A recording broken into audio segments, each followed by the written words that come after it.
ঝলমলে কাঠি এবং ছোট্ট ম্যাজিশিয়ান। এক ছেলে ছোট্ট মেয়ে লুমি, যে সবসময় জাদু শিখতে চেয়েছে। তার গ্রাম ছিল পাহাড় আর নদীর মাঝে, কিন্তু সবাই বলতো, লুমি তুমি ছোট, তাই জাদু শিখতে পারবে না।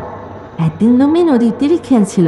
হঠাৎ তার চোখে পড়ল এক ঝলমলে জাদুকরি কাঠি, যা এক প্রাচীন পাথরের উপর রাখা।